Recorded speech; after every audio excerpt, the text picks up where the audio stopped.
Hi ಸ್ನೇಹಿತರೆ, ಎಲ್ರಿಗೂ ನಮಸ್ಕಾರ. ಮತ್ತೊಮ್ಮೆ ನನ್ನ ತರಗತಿಗೆ ಸ್ವಾಗತ ಕೋರ್ತಾ ಇದ್ದೀನಿ. ಇದು ಇತಿಹಾಸ ಸರಣಿಯ 6ನೇ ವಿಡಿಯೋ. ಈ ಒಂದು ಸೆಷನ್ನಲ್ಲಿ ನಾವು ಬೌದ್ಧ ಧರ್ಮದ ಕುರಿತು, ಬೌದ್ಧ ಧರ್ಮ ಸ್ಥಾಪಕನಾಗಿರ್ತಕ್ಕಂಥ ಗೌತಮ್ ಬುದ್ಧ ಅವರ ಕುರಿತು, ಬೌದ್ಧ ಧರ್ಮಗಳ ಸಮ್ಮೇಳನದ ಬಗ್ಗೆ ಕುರಿತು ಇನ್ ಡೀಟೇಲ್ ಆಗಿ ಈ ಬೌದ್ಧ ಧರ್ಮ ಟಾಪಿಕ್ ಮೇಲೆ ಒಂದಂಕ ಪ್ರಶ್ನೆ ಹೆಂಗೆ ಬರ್ಬೋದು, ಡಿಸ್ಕ್ರಿಪ್ಟಿವ್ ಆಗಿ ಯಾವ ರೀತಿ ಪ್ರಶ್ನೆ ರೈಸ್ ಆಗ್ಬೋದು, ಎಲ್ಲೆಲ್ಲಿ ಭಾಳಷ್ಟು ಇಂಪಾರ್ಟೆಂಟ್ ಆಗಿ ಒತ್ತು ಕೊಡಬೇಕಂತಕ್ಕಂಥದ್ರ ಬಗ್ಗೆ ಇನ್ ಡೀಟೇಲ್ ಆಗಿ ನೋಡ್ಕೊಂಬರೋಣ. ಅದಕ್ಕಿಂತ ಮುಂಚಿತವಾಗಿ ನಮ್ಮ ಒಂದು practice 1 minute 1 drill 1 trick.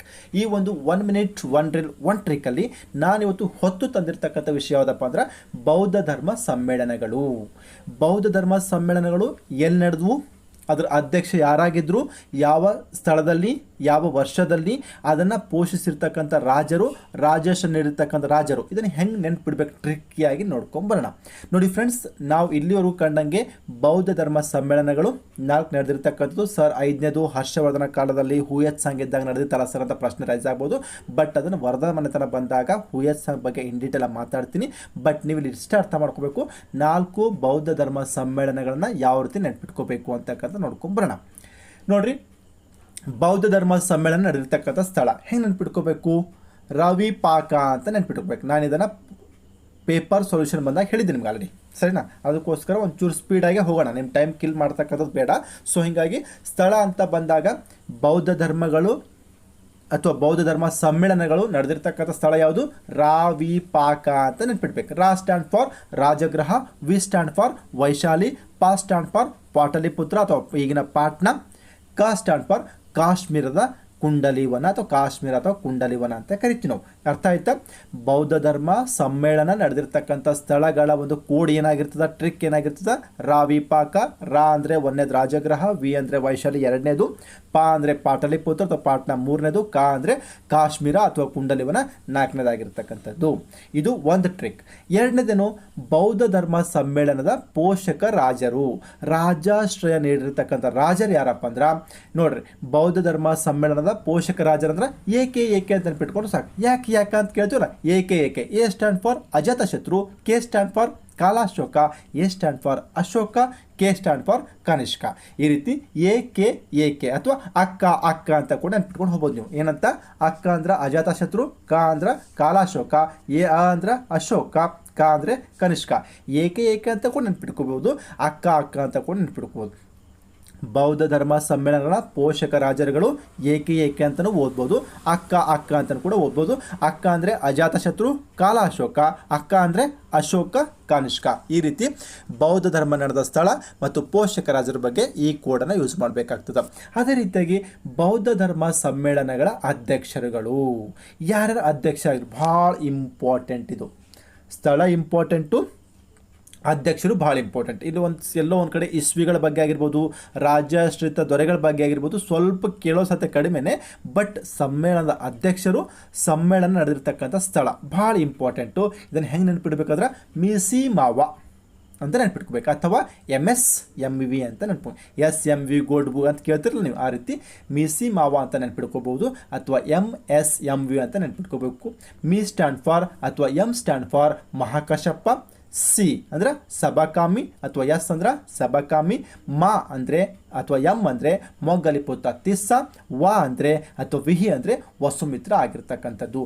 M stand for Mahakashyapa, S stand for Sabakami, M stand for Moggaliputta Tissa, V stand for Vasumitra. ಹೀಗೆ ಬೌದ್ಧ ಧರ್ಮ ಸಮ್ಮೇಳನ ನಡೆದಿರ್ತಕ್ಕಂತಹ ಸ್ಥಳಗಳು, ಅದರ ರಾಜಾಶ್ರಯ ನೀಡಿರ್ತಕ್ಕಂಥ ದೊರೆಗಳು, ಆ ಸಮ್ಮೇಳನದ ಅಧ್ಯಕ್ಷರು, ನಡೆದಿರ್ತಕ್ಕಂಥ ವರ್ಷ 483 ನಡೆದಿರ್ತಕ್ಕಂಥದ್ದು. ಇದರ 100 ಮೈನಸ್ ಮಾಡಿರಿ, 383 ನಡೆದಿರ್ತಕ್ಕಂಥದ್ದು. ಇದು ಆದಮೇಲೆ ಏನಪ್ಪ ಅಂದರೆ ಒಂಚೂರು ಲೇಟ್ ಆಯಿತು, 250. ಅದು ಆದಮೇಲೆ 72 ಅಥವಾ 102ಕ್ಕೆ ನಡೆದಿರ್ತಕ್ಕಂಥದ್ದು. ಇಸ್ವಿಗಳ ಬಗ್ಗೆ ಅಷ್ಟೊಂದು ಫೋಕಸ್ ಆಗಿ ನೆನ್ಪಿಟ್ಕೋತ ಅವಶ್ಯಕತೆ ಇಲ್ಲ.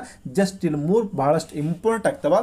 ಒಂದು, ಸಮ್ಮೇಳನ ಎಲ್ಲಿ ನಡೀತು, ಅದರ ಅಧ್ಯಕ್ಷ ಯಾರಾಗಿದ್ದರು, ಆ ಒಂದು ಅಧ್ಯಕ್ಷತೆ ಏನಪ್ಪ ಅಂದರೆ ಆ ಒಂದು ಸಮ್ಮೇಳನದ ರಾಜಾಶ್ರಯ ಕೊಟ್ಟಿರ್ತಕ್ಕಂಥ ರಾಜ ಯಾರು, ಇವು ಬಹಳಷ್ಟು ಇಂಪಾರ್ಟೆಂಟ್ ಆಗಿರ್ತಕ್ಕಂಥ ಪಾಯಿಂಟು. ಇದ್ರ ಬಗ್ಗೆ ಇನ್ ಡೀಟೇಲ್ ನೆಕ್ಸ್ಟ್ ಮಾತಾಡ್ತಾ ಹೋಗ್ತೀನಿ. ಬಟ್ ಈ ಟ್ರಿಕ್ ನೆನ್ಪಿಟ್ಕೋಬೇಕು ನೀವು. ಕ್ಲಿಯರ್ ಆಯಿತಾ? ಮತ್ತೊಮ್ಮೆ ಹೇಳ್ತಾ ಇದ್ದೀನಿ ನೋಡಿ, ಸಮ್ಮೇಳನ ನಡೆದ ಸ್ಥಳ ಅಂದ್ರೆ ರಾವಿ ಪಾಕ, ಪೋಷಕ ರಾಜರಂದ್ರೆ ಏಕೆ ಅಥವಾ ಅಕ್ಕ, ಸಮ್ಮೇಳನದ ಅಧ್ಯಕ್ಷರು ಬಂದಾಗ ಮಿಸಿ ಮಾವ ಅಥವಾ MSMV ಅಂತ ನೆನ್ಪಿಟ್ಕೊಂಡ್ರೆ ಸಾಕು. ಬೌದ್ಧ ಧರ್ಮ ಸಮ್ಮೇಳನದ ಬಗ್ಗೆ ಇನ್ ಡೀಟೇಲ್ ಆಗಿ ನಿಮ್ಗೆ ಅರ್ಥ ಆಗಿರ್ತದೆ. ನೆಕ್ಸ್ಟ್ ಎಂಟ್ರಿ ಕೊಡ್ತೀನಿ, ಯಾವುದಕ್ಕಪ್ಪ ಅಂದ್ರೆ ಬೌದ್ಧ ಧರ್ಮ. ನೋಡ್ತಾ ಹೋಗೋಣ. ಇಲ್ಲಿರ್ತಕ್ಕಂಥ ಪ್ರಮುಖವಾದ ಅಂಶ ಏನು, ಈ ಬೌದ್ಧ ಧರ್ಮ ಸ್ಥಾಪನೆ ಯಾವಾಗಾಯಿತು, ಕ್ರಿಸ್ತಪೂರ್ವ 6ನೇ ಶತಮಾನದಲ್ಲಿ ಆಗಿರ್ತಕ್ಕಂಥದ್ದು. ಸ್ಥಾಪಕ ಯಾರು, ಗೌತಮ್ ಬುದ್ಧ ಆಗಿರ್ತಕ್ಕಂಥದ್ದು. ಈ ಬೌದ್ಧ ಧರ್ಮದ ಪವಿತ್ರ ಗ್ರಂಥ ಯಾವುದು, ತ್ರಿಪೀಠಕ ಅಂತ ಕರಿತೀವಿ. ಈ ತ್ರಿಪೀಠದಾಗಿರ್ತಕ್ಕಂಥ 3 ಪೀಠಗಳೇನು, ಸುತ್ತು ಪೀಠಕ, ವಿನಯ ಪೀಠಕ ಮತ್ತು ಅಭಿಧಮ ಪೀಠಕ, 3 ಪೀಠಗಳು ಇದ್ದಿರ್ತಕ್ಕಂಥದ್ದು. ಹೀಗಾಗಿ ಇದಕ್ಕೆ ತ್ರಿಪೀಠಕ ಅಂತ ಕರಿತಾ ಇರ್ತೀವಿ. ಈ ಒಂದು ಬೌದ್ಧ ಧರ್ಮದ ಧರ್ಮ ಚಿಹ್ನೆ ಯಾವುದು, ಧರ್ಮಚಕ್ರ ಆಗಿರ್ತಕ್ಕಂಥದ್ದು. ಬೌದ್ಧ ಧರ್ಮದ ಪೂಜಾ ಸ್ಥಳ ಯಾವುದು, ಬೌದ್ಧ ವಿಹಾರ, ಘಟಿಕಾ ಸ್ಥಳ, ಚೈತ್ಯಾಲಯ. ಚೈತ್ಯಾಲಯ ಅಂದರೆ ಪ್ರಶ್ನೆ ಬಂದು ಆಲ್ರೆಡಿ. ಚೈತ್ಯಾಲಯ ಅಂದರೆ ಏನರ್ಥ, ಬೌದ್ಧರ ಪ್ರಾರ್ಥನಾ ಮಂದಿರ ಅಥವಾ ಬೌದ್ಧರ ಪೂಜಾ ಸ್ಥಳ. ಹೀಗಾಗಿ ಬೌದ್ಧರ ಪೂಜಾ ಸ್ಥಳಗಳು ಬೌದ್ಧ ವಿಹಾರದಾಗ ಮಾಡ್ಬೋದು, ಘಟಿಕಾ ಸ್ಥಳದಾಗ ಮಾಡ್ಬೋದು, ಚೈತ್ಯಾಲಯ ಮಾಡ್ಬೋದು. ಈ ಚೈತ್ಯಾಲಯ ವಿಶೇಷವಾಗಿ ಬೌದ್ಧ ಧರ್ಮದ ಪ್ರಾರ್ಥನಾ ಮಂದಿರ ಆಗಿರ್ತಕ್ಕಂಥದ್ದು. ಇದು ಕ್ಲಿಯರ್ ಆಗಿರಲಿ. ನೆಕ್ಸ್ಟು ಇಲ್ಲಿರ್ತಕ್ಕಂಥ ಪಂಗಡಗಳು 3 ಆಗಿರ್ತವೆ. ಒಂದು ಹೀನಯಾನ, ಮತ್ತೊಂದು ಮಹಾಯಾನ, ಇನ್ನೊಂದು ವಜ್ರಯಾನ. ಹೀನಯಾನ ಅಂತಂದರೆ ಇದು ಕನಿಷ್ಠ ಆಗಬೇಕು. ಆ್ಯಕ್ಚುಲಿ ಇದು ತಲೆ ಕೆಡಿಸ್ಕೊಬಿಟ್ರೆ ಹೇಳ್ತೀನಿ ಮುಂದೆ ನಿಮ್ಗೆ. ಹೀನಯಾನ ಇದು ಬೇಡ, ಇದು ಇಟ್ಕೊಟ್ಟಿದ್ದು ಇರಲಿ. ಪಂಗಡಗಳು ಹೀನಯಾನ ಮತ್ತು ಮಹಾಯಾನ ಹಾಗೂ ವಜ್ರಯಾನ 3 ರೀತಿಯಾಗಿರ್ತಕ್ಕಂಥ ಪಂಗಡಗಳು ಕಂಡು ಬಂದಿರತಕ್ಕಂಥದ್ದು. ಹೀನಯಾನ ಮಹಾಯಾನ ಬಗ್ಗೆ ನಾನು ಡೀಟೇಲ್ ಮಾತಾಡ್ತೀನಿ. ಆ್ಯಕ್ಚುಲಿ ಇದ್ರ ಬಗ್ಗೆ ತಲೆ ಕೆಡಿಸ್ಕೊಡ್ರಿ. ಬೌದ್ಧ ಧರ್ಮ ಇರ್ತಕ್ಕಂಥ ಪಂಗಡಗಳು 3. ಸರ್ ನಾವು 2 ಓದಿವಲ್ಲ ಸರ್, ಹೀನಯಾನ ಮತ್ತು ಮಹಾಯಾನ ಅಷ್ಟೇ ಓದಿವಲ್ಲ ಸರ್, ಹೆಂಗೆ ಅಂತ ಪ್ರಶ್ನೆ ಬೇಡ. ಹೀನಯಾನ ಮಹಾಯಾನದೊಂದಿಗೆ ವಜ್ರಯಾನ ಕೂಡ ಇದ್ದಿರ್ತಕ್ಕಂಥದ್ದು. ಇದು ಸ್ವಲ್ಪ ಕಾನ್ಸಂಟ್ರೇಟ್ ಮಾಡ್ಕೊಂಡು ಇದ್ದಿರಬೇಕಾಗ್ತದೆ. ಇಲ್ಲಿ ಮಾತಾಡ್ತಕ್ಕಂಥ ಜನಸಾಮಾನ್ಯ ಭಾಷೆ ಯಾವುದು, ಪಾಲಿ ಭಾಷೆ ಆಗಿರ್ತಕ್ಕಂಥದ್ದು. ಇಲ್ಲಿರ್ತಕ್ಕಂತಹ ಬೌದ್ಧ ಸನ್ಯಾಸರ ಗುಂಪನ್ನು ನಾವು ಸಂಘ ಅಂತ ಕರಿತೀವಿ. ಕೇಳ್ರಿ, ಬೌದ್ಧಂ ಸಂಘಂ ಗಚ್ಚಾಮಿ ಅಂತ ಕೇಳಿದ್ರೆ ಆ ರೀತಿ ಸಂಘ ಅಂದ್ರೆ ಅರ್ಥ ಏನು, ಒಂದು ಗುಂಪು, ಒಂದು ಸಮೂಹ ಆಗಿರ್ತಕ್ಕಂಥದ್ದು. ಮತ್ತೊಂದು ಸಲ ಗ್ಲಾನ್ಸ್ ಮಾಡ್ತಾ ಇದ್ದೀನಿ. ಈ ಬೌದ್ಧ ಧರ್ಮ ಯಾವಾಗ ಸ್ಟಾರ್ಟ್ ಆಯಿತು, ಕ್ರಿಸ್ತಪೂರ್ವ 6ನೇ ಶತಮಾನ. ಯಾರಿಂದ ಸ್ಟಾರ್ಟ್ ಆಯಿತು, ಗೌತಮ್ ಬುದ್ಧರಿಂದ. ಇಲ್ಲಿರುವಂಥ ಪವಿತ್ರ ಗ್ರಂಥ ಯಾವುದು, ತ್ರಿಪೀಠಕ. 3 ಪೀಠಗಳಿರ್ತವೆ. ಒಂದನೇದು ಸುತ್ತು ಪೀಠಕ, ಎರಡನೇದು ವಿನಯ ಪೀಠಕ, ಮೂರನೇದು ಅಭಿಧಮ ಪೀಠಕ. ಇಲ್ಲಿರ್ತಕ್ಕಂಥ ಧರ್ಮ ಚಿಹ್ನೆ ಯಾವುದು, ಧರ್ಮಚಕ್ರ ಆಗಿರ್ತಕ್ಕಂಥದ್ದು. ಬೌದ್ಧ ಧರ್ಮದ ಪೂಜಾ ಸ್ಥಳ, ಬೌದ್ಧ ವಿಹಾರ, ಘಟಿಕಾ ಸ್ಥಳ ಮತ್ತು ಚೈತ್ಯಾಲಯಗಳಾಗಿರ್ತಕ್ಕಂಥದ್ದು. ಇಲ್ಲಿರ್ತಕ್ಕಂಥ ಪಂಗಡಗಳು ಹೀನಯಾನ, ಮಹಾಯಾನ ಮತ್ತು ವಜ್ರಯಾನ. ಇಲ್ಲಿರುವಂತಹ ಜನಸಾಮಾನ್ಯರ ಭಾಷೆ ಯಾವುದು, ಪಾಲಿ ಭಾಷೆ. ಈ ಒಂದು ಬೌದ್ಧ ಸನ್ಯಾಸರ ಗುಂಪಿನ ಏನಂತ ಕರಿತೀವಿ, ಸಂಘ ಅಂತ ಕರಿತಾ ಇರ್ತೀವಿ. ಇಷ್ಟು ಬೌದ್ಧ ಧರ್ಮ ಬಗ್ಗೆ ಇದ್ದಿರ್ತಕ್ಕಂಥ ಪ್ರಮುಖವಾಗಿರ್ತಕ್ಕಂಥ ಮಾಹಿತಿ. ನೆಕ್ಸ್ಟ್ ಬರೋಣ, ಗೌತಮ ಬುದ್ಧನ ಜೀವನ ಚರಿತ್ರೆ.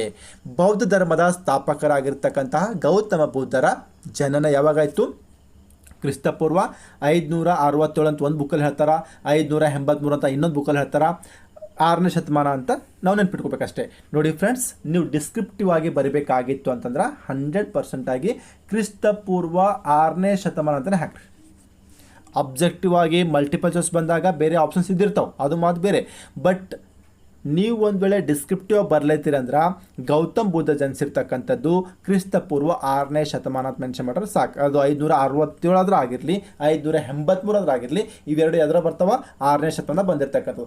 ಸರ್ ಅಂದರೆ ಅಬ್ಜೆಕ್ಟಿವ್ ಕೇಳಿದ್ರೆ ಹೆಂಗೆ ಸರ್, ಆಲ್ಮೋಸ್ಟ್ ಆಲ್ 567 ಕೊಟ್ಟರೆ 583 ಕೊಡಲ್ಲ, 583 ಕೊಟ್ಟರೆ 567 ಕೊಡಲ್ಲ. ಹೀಗಾಗಿ ಎರಡರಾಗ ಯಾವುದೋ ಒಂದು ಆಪ್ಷನ್ಸ್ ಇಟ್ಟಿರ್ತಾನೆ. ಸರ್ ಎರಡೂ ಕೊಟ್ಟರೆ ಏನು ಮಾಡ್ಬೇಕು ಸರ್, 100% 5, 6, 7 ಟಿಕ್ ಮಾಡಿ ಬರ್ರಿ. ನೀವು BC ಬಿಫೋರ್ ಕ್ರಿಸ್ತಪೂರ್ವ 567ರಲ್ಲಿ ಜನಿಸಿರ್ತಕ್ಕಂಥದ್ದು. ಎಲ್ಲಿ ಜನಿಸಿದ್ರು ಇವರು, ಈಗಿನ ನೇಪಾಳದ ಕಪಿಲವಸ್ತು ಸಮೀಪ ಲುಂಬಿನಿ ಅಂತಕ್ಕಂಥ ವನ ಇತ್ತು.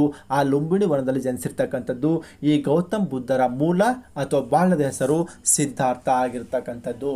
ನೋಡಿ ಫ್ರೆಂಡ್ಸ್, ಗೌತಮ್ ಬುದ್ಧ ಬೌದ್ಧ ಧರ್ಮದ ಸ್ಥಾಪಕ, ಸರಿನಾ. ಇವ್ರ ಜನನ ಯಾವಾಗಾಯಿತು, ಕ್ರಿಸ್ತಪೂರ್ವ 567 ಅಥವಾ 583 ಅಥವಾ 6ನೇ ಶತಮಾನದಲ್ಲಿ ಆಗಿರ್ತಕ್ಕಂಥದ್ದು. ಎಲ್ಲಿ ಜನಿಸಿದ್ರು, ಜನ್ಮಸ್ಥಳ ಎಲ್ಲಿ, ನೇಪಾಳದ ಕಪಿಲವಸ್ತು ಸಮೀಪ ಲುಂಬಿನಿ ಅಂತಕ್ಕಂಥ ವನ ಇತ್ತು. ಆ ಲುಂಬಿನಿ ವನದಲ್ಲಿ ಜನನ ಆಗಿರ್ತಕ್ಕಂಥದ್ದು. ಇವರ ಬಾಲ್ಯ ಅಥವಾ ಮೂಲ ಹೆಸರೇನಾಗಿತ್ತು, ಸಿದ್ಧಾರ್ಥ ಆಗಿತ್ತು. ಈತನ ತಂದೆ ಸಿದ್ಧೋಧನ. ಇವರು ಕಪಿಲವಸ್ತುವಿನ ಶಾಕ್ಯ ಗಣರಾಜ್ಯ ಅಥವಾ ಶಾಕ್ಯ ಕುಲದ ಮುಖಂಡರಾಗಿದ್ದರು. ತಾಯಿ ಮಹಾಮಾಯಾದೇವಿ. ಇವರು ಸಿದ್ಧಾರ್ಥ ಜನಿಸಿರ್ತಕ್ಕಂಥ 7 ದಿನಗಳ ನಂತರ ಮರಣ ಹೊಂತಾರೆ.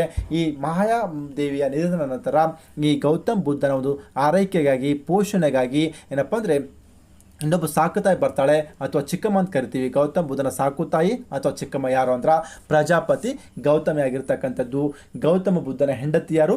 ಯಶೋಧರ. ನಮ್ಮ ಮೊದಲು ಹೇಳಿದ ಮಹಾವೀರಗ ರ ಬಂದದ ಯಶೋಧ ಅಷ್ಟೇ ಇಟ್ಕೊಡ್ರಿ, ಗೌತಮ ಬುದ್ಧಗ ರ ಬಂದಿಲ್ಲ ಯಶೋಧರ ಇಟ್ಕೊಡ್ರಿ ಅಂತ ರವನ್ನು ಎಕ್ಸ್ಟ್ರಾ ಆಗಿ ಇಟ್ಕೋತಕ್ಕಂಥದ್ದು. ಹೆಂಡತಿ ಯಾರು? ಯಶೋಧರ. ಈತ ತನ್ನ 16ನೇ ವಯಸ್ಸಿನಲ್ಲಿ ಮದುವೆ ಆಗ್ತಾನೆ. ಈ ಒಂದು ಯಶೋಧರ ಮತ್ತು ಗೌತಮ ಬುದ್ಧ ಅಂತಕ್ಕಂಥ ದಂಪತಿಗಳ ಉದರದಲ್ಲಿ ರಾಹುಲ ಅಂತಕ್ಕಂಥ ಒಂದು ಮಗು ಜನಿಸ್ತದ. ಇಲ್ಲಿ ರಾಹುಲ ಅಂದ್ರೆ ತೊಡಕು ಅಂತ ಅರ್ಥ ಆಗಿರ್ತಕ್ಕಂಥದ್ದು. ಇವನಿಗೊಂದು ಬಿರುದಿತ್ತು, ಯಾರಿಗೆ? ಗೌತಮ್ ಬುದ್ಧ ಅವರಿಗೆ ಒಂದು ಬಿರುದಿತ್ತು, ಏಷ್ಯಾದ ಬೆಳಕು ಅಂತ. ಹಂಗೆ ಕರೆದವ್ರು ಯಾರಪ್ಪ ಅಂದ್ರೆ ಎಡ್ವಿನ್ ಆರ್ನಾಲ್ಡ್ ಅಥವಾ ಜೇಮ್ಸ್ ಆರ್ನಾಲ್ಡ್, ಎರಡು ಕೂಡ ಒಂದೇ. ಎಡ್ವಿನ್ ಆರ್ನಾಲ್ಡ್ ಅಂದ್ರೂ ಕೂಡ ಒಂದೇ, ಜೇಮ್ಸ್ ಆರ್ನಾಲ್ಡ್ ಅಂದ್ರೂ ಕೂಡ ಒಂದೇ. ಆಪ್ಷನ್ಸ್ ಏನಪ್ಪ ಅಂದರೆ ಏಷ್ಯಾದ ಬೆಳಕು ಅಂತ ಯಾರಿಗೆ ಕರಿತೀವಿ? ಗೌತಮ್ ಬುದ್ಧ. ಹಾಗೆಂದು ಕರೆದವ್ರು ಯಾರು? ಎಡ್ವಿನ್ ಆರ್ನಾಲ್ಡ್ ಅವರು ಕರೆದಿರ್ತಕ್ಕಂಥದ್ದು. ಈ ರೀತಿಯಾಗಿರ್ತಕ್ಕಂತಹ ಗೌತಮ್ ಬುದ್ಧರವರ ಗುರು ಯಾರು? ಅಲಾರಾ ಕಲಾಂ ಮತ್ತು ಊದ್ರಕ. ಅಲಾರಾ ಕಲಾಂ ಅವರು ಮೂಲ ಗುರು ಆಗಿರ್ತಕ್ಕಂಥದ್ದು. ಊದ್ರಕ ಗಯಾದಲ್ಲಿ ಪರಿಚಯ ಆಗಿ ಜ್ಞಾನೋದಯ ಸಮಯದನಪ್ಪ ಅಂದರೆ ದೀಕ್ಷೆ ಕೊಟ್ಟಿರ್ತಕ್ಕಂಥ ಗುರು ಊದ್ರಕ ಆಗಿರ್ತಾರೆ. ಫ್ರೆಂಡ್ಸ್, ಈ ಸ್ಲೈಡ್ ಮೇಲೆ ನೀವು ಅರ್ಥ ಮಾಡ್ಕೋಬೇಕಾಗಿದ್ದು ಇಷ್ಟೇ. ಗೌತಮ್ ಬುದ್ಧ ಯಾವ ಧರ್ಮ ಸ್ಥಾಪನೆ ಮಾಡಿದ್ರು? ಬೌದ್ಧ ಧರ್ಮ ಸ್ಥಾಪನೆ ಮಾಡಿದ್ರು. ಯಾವಾಗ ಜನಿಸಿದ್ರು? ಕ್ರಿಸ್ತಪೂರ್ವ 567 ಅಥವಾ 6ನೇ ಶತಮಾನದಲ್ಲಿ. ಎಲ್ಲಿ ಜನಿಸಿದ್ರು? ಈಗಿನ ನೇಪಾಳ ಸಮೀಪ ಕಪಿಲವಸ್ತು ಅಂತಕ್ಕಂಥ ಒಂದು ನೇಪಾಳದ ಕಪಿಲವಸ್ತು ಸಮೀಪದಲ್ಲಿ ಏನಪ್ಪ ಅಂದರೆ ಒಂದು ಲುಂಬುಣಿ ಅಂತಕ್ಕಂಥ ವನದ ಅಲ್ಲಿ ಜನಿಸಿರ್ತಕ್ಕಂಥದ್ದು. ಇವರು ಮೂಲ ಅಥವಾ ಬಾಲ್ಯದ ಹೆಸರೇನು? ಸಿದ್ಧಾರ್ಥ. ತಂದೆ ಶುದ್ಧೋಧನ, ತಾಯಿ ಮಾಯಾದೇವಿ. ತಾಯಿ ತಿರ್ಕೊಂಡ್ಮೇಲೆ ಸಾಕುತಾಯಿ ಬರ್ತಾಳೆ ಅಥವಾ ಚಿಕ್ಕಮ್ಮ ಪ್ರಜಾಪತಿ ಗೌತಮಿ, ಹೆಂಡತಿ ಯಾರು? ಯಶೋಧರ. ಇವರಿಗೇನಪ್ಪ ಅಂದ್ರೆ ಮಗು ಜನಿಸಿದ, ಮಗನ ಹೆಸರು ರಾಹುಲ. ಇವರಿಗಿರ್ತಕ್ಕಂಥ ಬಿರುದು ಏಷ್ಯಾದ ಬೆಳಕು. ಹಂಗೆ ಕರೆದವ್ರು ಯಾರು? Edwin Arnold. ಈ ಒಂದು ಗೌತಮ್ ಬುದ್ಧನ ಗುರು ಯಾರು? ಅಲಾರಾ ಕಲಾಂ ಮತ್ತು ಊದ್ರಕ. ಇವರಿಬ್ರು ಗೌತಮ್ ಬುದ್ಧನ ಗುರುಗಳು ಆಗಿರ್ತಕ್ಕಂಥದ್ದು. ಒಂಚೂರು ಹಿಸ್ಟ್ರಿ ನೋಡ್ಕೊಂಡ್ ಬರೋಣ ಈಗ. ಸಿದ್ಧಾರ್ಥನನ್ನು ಅಂದರೆ ಏನು ಗೌತಮ್ ಬುದ್ಧಕ್ಕೆ ಮೂಲ ಹೆಸರದಲ್ಲ ಸಿದ್ಧಾರ್ಥ, ಆ ಸಿದ್ಧಾರ್ಥನನ್ನು ಅತ್ಯಂತ ಸುಖಭೋಗದಲ್ಲಿ ಬೆಳೆಸಲಾಯಿತು. ದಯವಿಟ್ಟು ಸ್ವಲ್ಪ ಕರೆಕ್ಷನ್ ಮಾಡ್ಕೊಂಡು ಬೆಳೆಸಲಾಯಿತು. ಭಾಳ ಸುಖ ನೋಡ್ರಿ, ರಾಜನ ಮಗ ಅಂದಮೇಲೆ ಕೇಳಂಗಿಲ್ಲದಲ್ಲ, ಹೌದಲ್ಲ? ಅತ್ಯಂತ ಸುಖ ಭೋಗದಲ್ಲಿ ಬೆಳೆಸಲಾಗಿರ್ತಕ್ಕಂಥದ್ದು. ಒಂದು ಜಾತಕ ಕಥೆಗಳ ಪ್ರಕಾರ ಹೇಳ್ತಾರಪ್ಪ ಅಂದರೆ, ಒಂದಿನ ಸಂಜೆ ಸಿದ್ಧಾರ್ಥ ಏನು ಮಾಡಿದ್ದ? ಅರಮನೆಯಿಂದ ಆಚೆ ಹೋಗಿದ್ದ. ಆ ಆಚೆ ಹೋಗಿ ವಿಹಾರ ಮಾಡ್ತಿರ್ಬೇಕಾದ್ರೆ, ವಾಕಿಂಗ್ ಮಾಡ್ತಿರ್ಬೇಕಾದ್ರೆ ಒಂದು 4 ಘಟನೆ ಕಾಣ್ತಾನವ. ಒಂದು, ವಯಸ್ಸಾಗಿರ್ತಕ್ಕಂಥ ವೃದ್ಧ. ಎರಡನೇದು, ರೋಗದಿಂದ ಬಳಲ್ತಿರ್ತಕ್ಕಂಥ ರೋಗಿ. ಮೂರನೇದು, ಸತ್ತಿರ್ತಕ್ಕಂತಹ ಶವವನ್ನು ಹೊತ್ಕೊಂಡು ಹೋಗ್ತಕ್ಕಂಥ ಶವಯಾತ್ರೆ. ಮೂರನೇದು, ಆರಾಮಾಗಿ ಹಾಡಿಕೊಂಡು ನೆಮ್ಮದಿಗಿರ್ತಕ್ಕಂಥ ಸನ್ಯಾಸಿ ಕಂಡಿರ್ತಕ್ಕಂಥದ್ದು. ನೋಡ್ರಿ, ಬುದ್ಧನ ಜೀವನದ ಜಾತಕ ಕಥೆಗಳ ಪ್ರಕಾರ ಬುದ್ಧನ ಜೀವನದ ಮೇಲೆ ಪ್ರಭಾವ ಬೀರಿರ್ತಕ್ಕಂತಹ 4 ಘಟನೆಗಳು ಯಾವಪ್ಪ ಅಂದ್ರೆ, ಒಂದು, ವಯಸ್ಸಾಗಿರ್ತಕ್ಕಂತಹ ವೃದ್ಧ. ಎರಡನೇದು, ರೋಗದಿಂದ ನರಳುತ್ತಿರುವಂತಹ ರೋಗಿ. ಮೂರನೇದು, ಸತ್ತು ಶವವನ್ನು ಹೊತ್ತೊಯ್ತಕ್ಕಂತಹ ಶವಯಾತ್ರೆ. 4ನೇದು, ನಿಶ್ಚಿಂತೆಯಿಂದ ಇರತಕ್ಕಂತಹ ಸನ್ಯಾಸಿ. ಈ 4 ಘಟನೆ ಕಾಣ್ತಾನೆ. ಇದರಲ್ಲಿ 3 ದೃಶ್ಯಗಳಲ್ಲಿ ಸಿದ್ಧಾರ್ಥ ಕೇವಲ ದುಃಖ ನೋವುಗಳನ್ನೇ ಕಂಡ. ವೃದ್ಧನು ಕೂಡ ನೆನಪ ನೋವಲ್ಲಿದ್ದ, ರೋಗಿ ಅಂತೂ ನಳ್ತಾ ಇದ್ದ, ಶವಯಾತ್ರೆ ಹೋಗ್ಬೇಕಾದ್ರೆ ಅಳ್ತಾ ಇದ್ರು. ಈ 3 ಘಟನೆಗಳಿಂದ ಏನಪ್ಪ ಅಂದರೆ ಬರೀ ನೋವು, ದುಃಖ, ಖಿನ್ನತೆಗಳೇ ಕಂಡ. 4ನೇ ದೃಶ್ಯದಲ್ಲಿ ಸಂತೋಷವನ್ನು ಅಂದರೆ ಪ್ರಾಪಂಚಿಕ ಜೀವನದ ಏನಪ್ಪ ಅಂತಂದರೆ ಒಂದು ಜಯಿಸಿರ್ತಕ್ಕಂತಹ ಒಬ್ಬ ಸನ್ಯಾಸಿಯನ್ನು ಕಂಡಿರ್ತಕ್ಕಂಥದ್ದು. ಆ ರೀತಿ ಸಂತೋಷವನ್ನು ಕಂಡಿರ್ತಕ್ಕಂಥದ್ದು ಈ ಒಂದು ಸನ್ಯಾಸಿಯಿಂದ. ಹೀಗಾಗಿ ನನಗೆ ಅನಿಸ್ದ ಈ 4 ಸನ್ನಿವೇಶಗಳು ಅವನಲ್ಲಿ ವೈರಾಗ್ಯ ಮೂಡಿಸಿ ದುಃಖದ ಮೂಲ ಕಂಡುಹಿಡಿಯಲು ಪ್ರೇರೇಪಿಸಿರ್ತಕ್ಕಂಥದ್ದು. ಯಾಕೆ ವೃದ್ಧರು, ರೋಗಿಗಳು, ಶವಯಾತ್ರೆ ಯಾಕೆ ಇಷ್ಟೊಂದು ದುಃಖದಕರ ಅಂತಕ್ಕಂಥದ್ದನಪ್ಪ ಅಂದರೆ ಫೈಂಡ್ ಔಟ್ ಮಾಡಬೇಕು ಅಂತ ಪ್ರೇರೇಪಣೆ ಸ್ಟಾರ್ಟ್ ಆಯಿತು. ಇವು ಬುದ್ಧ ಗುರುವಿನ ಕಥಾನಕದಲ್ಲಿ ಬರ್ತಕ್ಕಂಥ ಪ್ರಮುಖವಾಗಿರ್ತಕ್ಕಂಥ ಅಂಶಗಳು.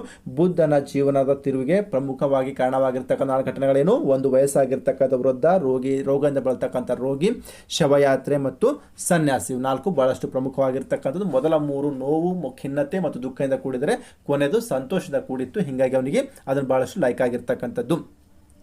ಇದೆಲ್ಲ ನೋಡಿರ್ತಕ್ಕಂಥ ಗೌತಮ ಬುದ್ಧ ಏನು ಮಾಡ್ತಾನೆ? ತನ್ನ ಪ್ರಾಪಂಚಿಕ ಜೀವನ ತ್ಯಜಿಸಲು ನಿರ್ಧಾರ ಮಾಡ್ತಾನೆ. ಇವನು ದುಃಖಕ್ಕೆ ಮೂಲ ಕಾರಣ ಹುಡುಕಬೇಕು ಅಂತ ತಿಳ್ಕೊಂಡು ಈ ಒಂದು ದುಃಖಕ್ಕೆ ಮೂಲ ಕಾರಣ ಫೈಂಡ್ ಔಟ್ ಮಾಡಲೇಬೇಕಂತಕ್ಕಂಥ ದೃಢ ನಿರ್ಧಾರದಿಂದಾಗಿ ತನ್ನ ಹೆಂಡತಿ, ಮಗು, ತಂದೆ ತಾಯಿ ಮತ್ತು ರಾಜ್ಯ ಎಲ್ಲವನ್ನ ತ್ಯಾಗ ಮಾಡ್ತಾನೆ. ಈ ರೀತಿ ಹೆಂಡತಿ, ಮಗು, ತಂದೆ ತಾಯಿ ಎಲ್ಲವನ್ನ ರಾಜ್ಯವನ್ನು ತ್ಯಾಗ ಮಾಡಿ ಹೋಗಿರ್ತಕ್ಕಂಥ ಈ ಒಂದು ಘಟನೆಯನ್ನು ಇತಿಹಾಸದಲ್ಲಿ ಮಹಾಪರಿತ್ಯಾಗ ಅಂತ ಕರಿತಾ ಹೋಗ್ತೀವಿ.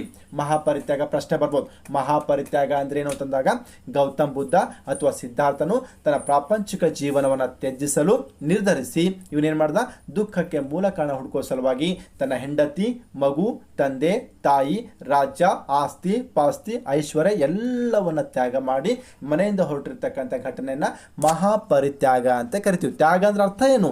ಎಲ್ಲವನ್ನ ಬಿಟ್ಬಿಡ್ತಕ್ಕಂಥದ್ದು ಅಂತ ಅರ್ಥ. ಎಲ್ಲ ಬಿಟ್ಟವ, ಹೆಂಡತಿ ಬಿಟ್ಟ, ಮಗು ಬಿಟ್ಟ, ತಂದೆ ಬಿಟ್ಟ, ತಾಯಿ ಬಿಟ್ಟ, ರಾಜ್ಯ ಬಿಟ್ಟ, ಆಸ್ತಿ ಅಂತಸ್ತು ಐಶ್ವರ್ಯ ಸಂಪತ್ತು ಎಲ್ಲವನ್ನ ತ್ಯಾಗ ಮಾಡ್ದ.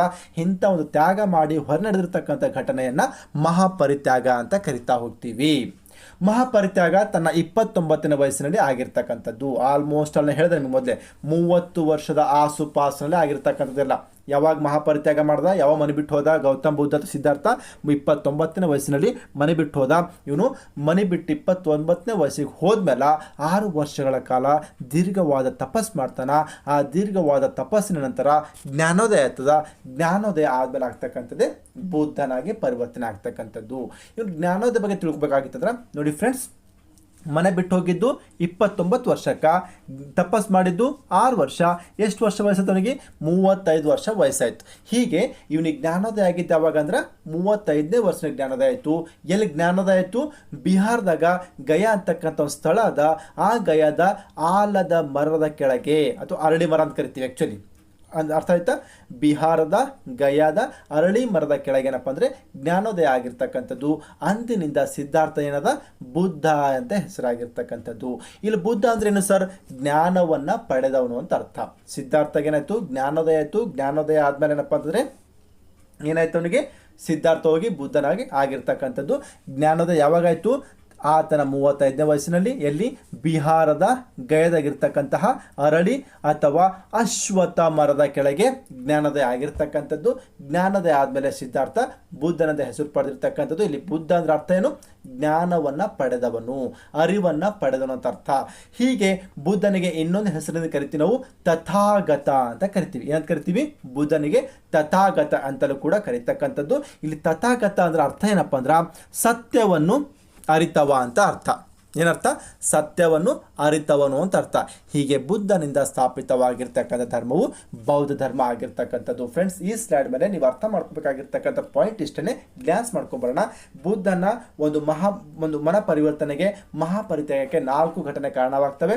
ಒಂದು ವಯಸ್ಸಾಗಿರ್ತಕ್ಕಂಥ ವೃದ್ಧ, ರೋಗದಿಂದ ಬಳತಕ್ಕಂಥ ರೋಗಿ, ಶವಯಾತ್ರೆ ಮತ್ತು ಸನ್ಯಾಸಿ. ಮೊದಲ 3 ದುಃಖ, ಖಿನ್ನತೆ, ನೋವನ್ನು ಕೂಡಿದರೆ ಕೊನೆಯದಾಗಿರ್ತಕ್ಕಂಥ ಸನ್ಯಾಸಿ ಬಹಳಷ್ಟು ಸಂತೋಷದಿಂದ ಕೂಡಿರ್ತಕ್ಕಂಥದ್ದು. ಈ 4 ಸನ್ನಿವೇಶಗಳಿಂದ, ಈ 4 ಘಟನೆಗಳಿಂದ ಏನಪ್ಪ ಅಂದರೆ ದುಃಖಕ್ಕೆ ಕಾರಣ ಕಂಡುಹಿಡಬೇಕು ಅಂತಕ್ಕಂಥ ಉದ್ದೇಶದಿಂದಾಗಿ ಅವ ಏನು ಮಾಡ್ತಾನೆ?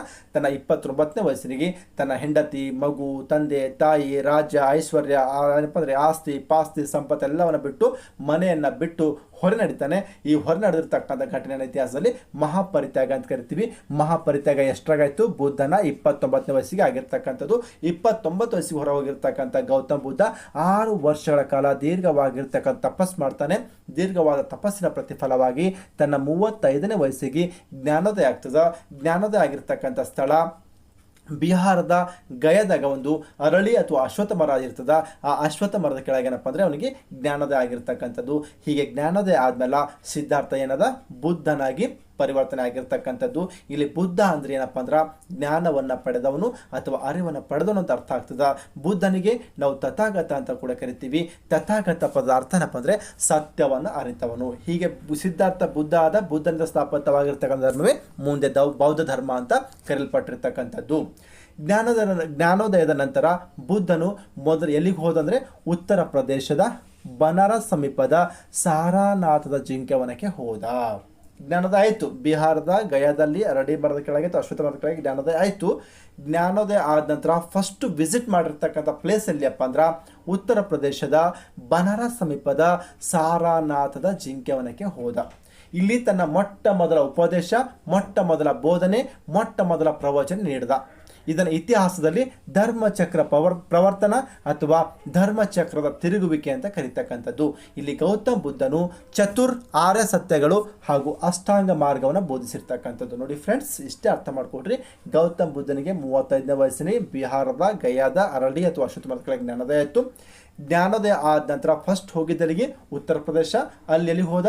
ಬನಾರಸ್ ಸಮೀಪ ಒಂದು ಜಿಂಕೆವನ ಅಂತಿತ್ತು, ಸಾರನಾಥದ ಜಿಂಕೆವನಕ್ಕೆ ಹೋದ. ಅಲ್ಲಿ ಹೋಗವ ಏನು ಮಾಡ್ದ? ತನ್ನ ಮೊಟ್ಟ ಮೊದಲ ಉಪದೇಶ, ಮೊಟ್ಟ ಮೊದಲ ಬೋಧನೆ, ಮೊಟ್ಟ ಮೊದಲ ಪ್ರವಚನ ಕೊಟ್ಟಿರ್ತಕ್ಕಂಥದ್ದು ಈ ತನ್ನ ಗೌತಮ್ ಬುದ್ಧನು ಕೊಟ್ಟಿರ್ತಕ್ಕಂತಹ ಮೊಟ್ಟ ಮೊದಲ ಉಪದೇಶ, ಮೊಟ್ಟ ಮೊದಲ ಬೋಧನೆ ಅಥವಾ ಮೊಟ್ಟ ಮೊದಲ ಪ್ರವಚನವನ್ನು ಈ ಒಂದು ಇತಿಹಾಸದಲ್ಲಿ ಧರ್ಮಚಕ್ರ ಪ್ರವರ್ತನ ಅಥವಾ ಧರ್ಮಚಕ್ರ ತಿರುಗುವಿಕೆ ಅಂತ ಕರೀತಕ್ಕಂಥದ್ದು. ಕ್ಲಿಯರ್ ಅಂತ ಅನ್ಕೊಂಡಿದ್ರಿ? ಧರ್ಮಚಕ್ರ ಪ್ರವರ್ತನ ಅಥವಾ ಧರ್ಮಚಕ್ರ ತಿರುಗುವಿಕೆ ಅಂದರೆ ಏನು ಅಂತ ಪ್ರಶ್ನೆ ಬಂದಾಗ ನೀವು ಇದೇ ಹಾಕಬೇಕು. ಗೌತಮ್ ಬುದ್ಧನು ಜ್ಞಾನೋದಯವಾದ ನಂತರ ಮೊಟ್ಟ ಮೊದಲು ತಿಳಿದಿರ್ತಕ್ಕಂಥದ್ದು ಸಾರನಾಥದ ಬನಾರಸ್ ಸಮೀಪದ ಸಾರನಾಥದ ಜಿಂಕೆವನಕ್ಕೆ ಹೋದ. ಅಲ್ಲಿ ತನ್ನ ಮೊಟ್ಟ ಮೊದಲ ಪ್ರವಚನ, ಉಪದೇಶ ಅಥವಾ ಬೋಧನೆಯನ್ನು ಕೊಟ್ಟಿರ್ತಕ್ಕಂಥದಕ್ಕೆ ಏನಂತ ಕರಿತೀವಿ? ಧರ್ಮಚಕ್ರ ಪ್ರವರ್ತನ ಅಥವಾ ಧರ್ಮಚಕ್ರ ತಿರುಗುವಿಕೆ ಅಂತ ಕರೀತಕ್ಕಂಥದ್ದು. ಇಲ್ಲಿ ಗೌತಮ್ ಬುದ್ಧ ಏನು ಬೋಧನೆ ಮಾಡ್ದ? ಚತುರ್ ಆರ ಸತ್ಯಗಳು ಅಂದರೆ 4 ಆರ ಸತ್ಯಗಳು ಮತ್ತು ಅಷ್ಟಾಂಗ ಮಾರ್ಗವನ್ನು ಬೋಧಿಸಿರ್ತಕ್ಕಂಥದ್ದು. ಹೀಗೆ ಜ್ಞಾನೋದಯ ಆದಮೇಲೆ ಗೌತಮ್ ಬುದ್ಧ ಸರಿಸುಮಾರು 45 ವರ್ಷಗಳ ಕಾಲ ಏನು ಮಾಡಿದ್ರು? ತಮ್ಮ ಸಿದ್ಧಾಂತವನ್ನು ಬೋಧಿಸುತ್ತಾ ಸಂಚರಿಸಿರ್ತಕ್ಕಂಥದ್ದು. ಆತನ ವ್ಯಕ್ತಿತ್ವ ಮತ್ತು ಸರಳತೆ ಜನರನ್ನು ಬೌದ್ಧ ಧರ್ಮದತ್ತ ಸೆಳೆದಿರ್ತಕ್ಕಂಥದ್ದು. ಈ ರೀತಿ ತನ್ನ ಜೀವನ ಪೂರ್ತಿ ಏನಪ್ಪ ಅಂದರೆ ಸರಿಸುಮಾರು 45 ವರ್ಷಗಳ ಕಾಲ ಜನರ ಒಳಿತಿಗಾಗಿ, ಜನರಿಗೆ ಬೋಧನೆ ಮಾಡೋ ಸಲುವಾಗಿ, ಜನರಿಗೆ ಪ್ರವಚನ ನೀಡೋ ಸಲುವಾಗಿ, ಉಪದೇಶ ಹೇಳೋ ಸಲುವಾಗಿ ಮುಡುಪಾಗಿರ್ತಕ್ಕಂಥ ಗೌತಮ್ ಬುದ್ಧರು ತಮ್ಮ 80ನೇ ವಯಸ್ಸಿನಲ್ಲಿ ಕ್ರಿಸ್ತಪೂರ್ವ 487ರಲ್ಲಿ ಉತ್ತರ ಪ್ರದೇಶದಾಗ ಕುಶಿನಗರ ಅಂತಕ್ಕಂಥ ಸ್ಥಳ ಇರ್ತದ. ಆ ಒಂದು ಸ್ಥಳದಲ್ಲಿ ಪರಿನಿರ್ವಾಣ ಹೊಂದಿರತಕ್ಕಂಥದ್ದು. ಕ್ಲಿಯರ್ ಆಯ್ತು ಅಂತ ಅನ್ಕೊಂಡಿದ್ದೆ. ಇಲ್ಲಿ ಬಹಳ ಪ್ರಮುಖವಾಗಿರ್ತಕ್ಕಂಥದ್ದು ನೇಪಾಳದ ಕಪಿಲವಸ್ತುವಿನ ಲುಂಬುಣಿ ವನ, ಬಿಹಾರದ ಗಯಾ, ಉತ್ತರ ಪ್ರದೇಶದ ಸಾರನಾಥದ ಜಿಂಕೆವನ, ಅದೇ ರೀತಿ ಉತ್ತರ ಪ್ರದೇಶದ ಕುಶಿನಗರ. ಕಪಿಲವಸ್ತುವಿನ ಲುಂಬುಣಿವನ ಜನನ, ಬಿಹಾರದ ಗಯಾ ಜ್ಞಾನೋದಯ, ಉತ್ತರ ಪ್ರದೇಶದ ಸಾರನಾಥದ ಜಿಂಕೆವನ ಪ್ರಥಮ ಪ್ರವಚನ, ಉತ್ತರ ಪ್ರದೇಶದ ಕುಶಿನಗರ ಪರಿನಿರ್ವಾಣ ಹೊಂದಿರತಕ್ಕಂಥದ್ದು ತನ್ನ 40ನೇ ವಯಸ್ಸಿನಲ್ಲಿ 487ರಲ್ಲಿ ಆಗಿರ್ತಕ್ಕಂಥದ್ದು. ಇಲ್ಲಿ ಆಸಕ್ತಿಕರವಾಗಿರ್ತಕ್ಕಂಥ ವಿಷಯಗಳೇನಪ್ಪ ಅಂದ್ರೆ, ಒಂದು ಬುದ್ಧನ ಜನನ, ಬುದ್ಧನ ಜ್ಞಾನೋದಯ, ಬುದ್ಧನ ಮರಣ. ಈ 3 ಬುದ್ಧನ ಜನನ ಆಗಿರ್ಬೋದು, ಬುದ್ಧನಿಗೆ ಜ್ಞಾನೋದಯ ಆಗಿರ್ಬೋದು, ಬುದ್ಧನ ಮರಣ ಆಗಿರ್ಬೋದು, ಈ 3 ಹೆಂಗೆ ಕೋ ಇನ್ಸಿಡೆನ್ಸ್ ಅಪ್ಪ ಅಂದ್ರೆ 3 ಆಗಿರ್ತಕ್ಕಂಥದ್ದು ಪೌರ್ಣಿಮೆ ಅಥವಾ ಹುಣ್ಣಿಮೆ ಅಂತೆ. ಬುದ್ಧ ಜನಿಸಿರ್ತಕ್ಕಂಥದ್ದು ಹುಣ್ಣಿಮೆ ದಿನ, ಬುದ್ಧನಿಗೆ ಜ್ಞಾನೋದಯ ಆಗಿದ್ದು ಹುಣ್ಣಿಮೆ ದಿನ, ಬುದ್ಧ ನಿಧನ ಆಗಿದ್ದು ಕೂಡ ಹುಣ್ಣಿಮೆ ದಿನದಲ್ಲಿ ಆಗಿರ್ತಕ್ಕಂಥದ್ದು. ವಿಶೇಷವಾಗಿ ಬುದ್ಧ ಜನಿಸಿರ್ತಕ್ಕಂಥ ಜನ್ಮದಿನವನ್ನು ಬೌದ್ಧ ಪೂರ್ಣಿಮೆ ಅಥವಾ ಬೌದ್ಧ ಹುಣ್ಣಿಮೆ ಅಂತಲೇ ಕರೀತಕ್ಕಂಥದ್ದು, ಬೌದ್ಧ ಪೌರ್ಣಿಮೆ ಅಂತಲೇ ಪ್ರಸಿದ್ಧವಾಗಿರ್ತಕ್ಕಂಥದ್ದು. ಕ್ಲಿಯರ್ ಅಂತ ಅಂದ್ಕೊಂಡಿರಿ? ಬುದ್ಧ ಜನಿಸಿದ್ದು, ಬುದ್ಧನಿಗೆ ಜ್ಞಾನೋದಯ ಆಗಿದ್ದು, ಬುದ್ಧ ಮರಣ ಹೊಂದಿದ್ದು, ಈ 3 ಘಟನೆಗಳು ಕೋ ಇನ್ಸಿಡೆನ್ಸ್ ಎಂಬಂತೆ ಹುಣ್ಣಿಮೆ ದಿನನೇ ಆಗಿರ್ತಕ್ಕಂಥದ್ದು. ಬುದ್ಧ ಜನಿಸಿರ್ತಕ್ಕಂಥ ಹುಣ್ಣಿಮೆಯನ್ನು ಬೌದ್ಧ ಪೂರ್ಣಿಮೆ ಅಂತಲೇ ಕರಿತೀವಿ. ಇನ್ನು ಮುಂದೆ ತಗೊಂಡಿದ್ದಾನೆ ಏನು? ಬುದ್ಧನ ಜನನ ಸಂಕೇತ ಏನು? ಇದು ಸ್ವಲ್ಪ ಫಾರ್ ಕೈಂಡ್ ಇನ್ಫಾರ್ಮೇಷನ್ ಅಷ್ಟೇ. ಅದು ಬುದ್ಧನ ಜನನದ ಸಂಕೇತ ಎತ್ತು ಅಥವಾ ಕಮಲದ ಸಂಕೇತ. ಹುಟ್ಟತಕ್ಕಂಥ ಜನಿಸಿರ್ತಕ್ಕಂಥ ಸಂಕೇತನು ಕಮಲ. ಕಮಲ ಅರಳುತ್ತಾ ಇರ್ತದಲ್ಲ, ಹೀಗೆ ಜನನ ಅಂತಕ್ಕಂಥದ್ದು ಅರಳುವ ಕಮಲದ ಸಂಕೇತ ಆಗಿರ್ತಕ್ಕಂಥದ್ದು. ಜ್ಞಾನೋದಯ ಬೋಧಿ ವೃಕ್ಷ ಅಥವಾ ಅರಳಿ ಮರ, ಮರಣ ಅಥವಾ ನಿರ್ವಾಣ ಸ್ತೂಪ ಆಗಿರ್ತಕ್ಕಂಥದ್ದು ಸಂಕೇತ ಆಗಿರ್ತಕ್ಕಂಥದ್ದು ಆಗಿರ್ತದೆ. ನೆಕ್ಸ್ಟು ಮಹಾಪರಿತ್ಯಾಗ ಅಂದರೆ ಕಂತಕ ಅಥವಾ ಕುದುರೆ ಆಗಿರ್ತಕ್ಕಂಥದ್ದು. ಪ್ರಥಮ ಬೋಧನೆ ಸಾರನಾಥದ ಸ್ತಂಭ. ಇವು ಏನಪ್ಪ ಅಂದರೆ ಫಾರ್ ಕೈಂಡ್ ಇನ್ಫಾರ್ಮೇಷನ್. ಗೌತಮ್ ಬುದ್ಧನ ಜನನದ ಸಂಕೇತ ಏನು? ಎತ್ತು ಅಥವಾ ಕಮಲದ ಸಂಕೇತ ಆಗಿರ್ತಕ್ಕಂಥದ್ದು. ಜ್ಞಾನದ ಸಂಕೇತ ಏನು? ಬೋಧಿ ವೃಕ್ಷ. ನಿರ್ವಾಣ ಸಂಕೇತ ಸ್ತೂಪ. ಮಹಾಪರಿತ್ಯಾಗದು ಕುದುರೆ. ಕುದುರೆ ಓಡ್ತದಲ್ಲ ಈಗ, ಹಂಗೆ ಅವನು ಎಲ್ಲ ಬಿಟ್ಟು ಓಡೋದ ಅಂತ ಅರ್ಥ. ಪ್ರಥಮ ಬೋಧನೆ ಸಾರನಾಥದ ಕೊಟ್ಟ, ಸಾರನಾಥದಾಗಿರ್ತಕ್ಕಂಥ ಸ್ತಂಭ ಈ ಒಂದು ಬೋಧನೆಯ ಸಂಕೇತ ಆಗಿರ್ತಕ್ಕಂಥದ್ದು. ನೆಕ್ಸ್ಟ್ ಬರ್ತೀನಿ, ಬುದ್ಧನ ಬೋಧನೆಗಳು. ಬುದ್ಧ ತನ್ನ ಅನುಯಾಯಿಗಳಿಗೆ, ಬುದ್ಧ ತನ್ನ ಶಿಷ್ಯರಿಗೆ 4 ಮೂಲ ತತ್ವ ಬೋಧನೆ ಮಾಡ್ತಾನೆ. ಯಾವಪ್ಪ ಅಂದ್ರೆ ಸತ್ಯ ಅಂದರೆ ಸುಳ್ಳು ಹೇಳಬಾರ್ದು, ಅಹಿಂಸೆ ಅಂದರೆ ನೋವು ಮಾಡಬಾರ್ದು, ಆಸ್ತೆಯ ಕಳ್ಳತನ ಮಾಡಬಾರ್ದು ಮತ್ತು ಬ್ರಹ್ಮಚರ್ಯ ಪವಿತ್ರತೆನ ಪಾಲಿಸಬೇಕು ಅಂತಕ್ಕಂಥ 4 ಮೂಲತತ್ವ ಬೋಧನೆ ಮಾಡ್ದ. ಇದ್ರ ಅಲ್ದೇನೆ ನೋಡ್ರಿ, ಇವಂತೂ ಆಲ್ಮೋಸ್ಟ್ ಹೇಳಿದ್ರು ಮಹಾವೀರ ಹೇಳಿದ್ದ, ಪಾರ್ಶ್ವನಾಥ ಕೂಡ ಹೇಳಿದ್ದ. ಈ 4 ತತ್ವಗಳನ್ನು ರಿಪೀಟ್ ಮಾಡೋದಲ್ದೇ ಬುದ್ಧ ಮತ್ತಷ್ಟು ಬೋಧನೆ ಮಾಡ್ತಾನೆ. ಏನಪ್ಪ ಅಂದ್ರೆ 4 ಆರ್ಯ ಸತ್ಯಗಳು ಅಥವಾ ಚತುರ್ ಆರ್ಯ ಸತ್ಯ ಅಂತ ಕರಿತೀವಿ. ಏನು ಸರ್ ಅವು? ಪ್ರಪಂಚ ಅಥವಾ ಜಗತ್ತು ದುಃಖಮಯವಾಗಿದೆ. ಆ್ಯಕ್ಚುಲಿ ಇದು ಮುಖ್ಯ ಅಲ್ಲ, ದುಃಖಮಯವಾಗಿದೆ ಅಂತ ಅರ್ಥ. ಪ್ರಪಂಚ ಹಂಗಾಗ್ಯದ ದುಃಖಮಯವಾಗಿರ್ತಕ್ಕಂಥದ್ದು. ಈ ದುಃಖಕ್ಕೆ ಕಾರಣ ಏನು? ಆಸೆಯೇ ದುಃಖಕ್ಕೆ ಮೂಲ ಕಾರಣ. ನೋಡ್ರಿ, ಜಗತ್ತು ಹೆಂಗದ, ದುಃಖದಿಂದ ಕೂಡಿರ್ತಕ್ಕಂಥದ್ದು. ಜಗತ್ತು ಅಥವಾ ಪ್ರಪಂಚ ದುಃಖದಿಂದ ಕೂಡಿದೆ. ಈ ದುಃಖಕ್ಕೆ ಆಸೆಯೇ ಮೂಲ ಕಾರಣ ಆಗಿರ್ತಕ್ಕಂಥದ್ದು. ಆಸೆಗಳನ್ನು ನಿಗ್ರಹಿಸುವುದರಿಂದ ಅಥವಾ ಆಸೆಗಳನ್ನು ತೊರೆಯುವುದರಿಂದ ದುಃಖವನ್ನು ನಿವಾರಿಸಬಹುದು. ಹಾಗಾದ್ರೆ ಆಸೆ ಹೆಂಗೆ ಕೊನೆಗಾಣಿಸ್ಬೇಕು?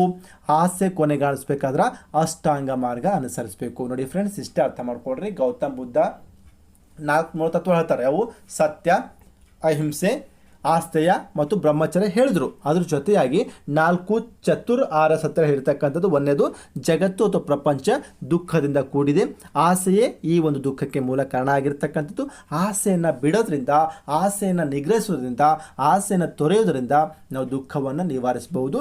ಆಸೆ ಒಂದು ವೇಳೆ ಕೊನೆಗಾಣಿಸ್ಬೇಕಾದ್ರೆ ನಾವೇನು ಮಾಡಬೇಕು? ಅಷ್ಟಾಂಗ ಮಾರ್ಗ ಅನುಸರಿಸಬೇಕು.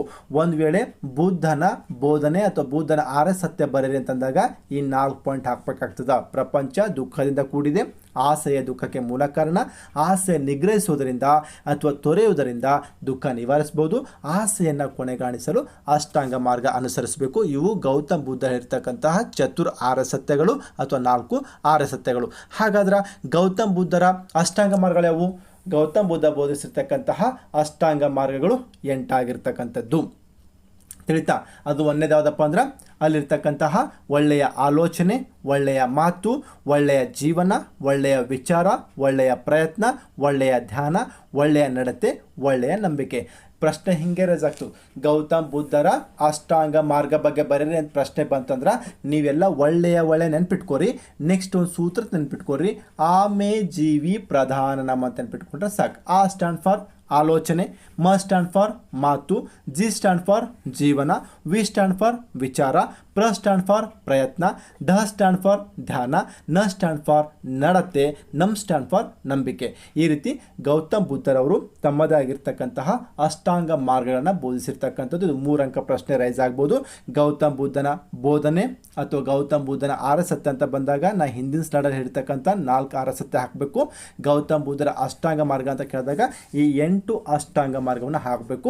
ಒಂದೇ ಕೋಡಲ್ಲಿ ನೆನ್ಪಿಡ್ಬೇಕು ನೀವು. ಇದು ಆಮೆ ಜೀವಿ ಪ್ರಧಾನ ನಮ್ ಅಂತ ನೆನ್ಪಿಟ್ಕೊಂಡ್ರೆ ಸಾಕು. ಆ ಮೇ ಜಿ ವಿ ಪ್ರಧಾನ ನಮ್ ಇಷ್ಟು ನೆನ್ಪಿಟ್ಕೊಂಡ್ರೆ ಸಾಕು. 8 ಕಂಟು ನೆನ್ಪಿಡ್ತಾವೆ.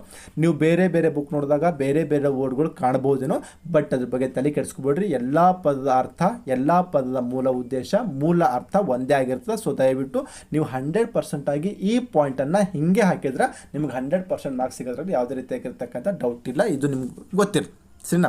ಇದು ಗೌತಮ್ ಬುದ್ಧರ ಅಷ್ಟಾಂಗ ಮಾರ್ಗಗಳು. ಹಾಗಾದ್ರೆ ಬೌದ್ಧ ಧರ್ಮ ಕೇವಲ ಭಾರತಕ್ಕಷ್ಟೇ ಐತೇನು? ಇಲ್ಲ, ಭಾರತದ ಉದ್ದಗಲಕ್ಕಂತೂ ಹರಡಿತ್ತು.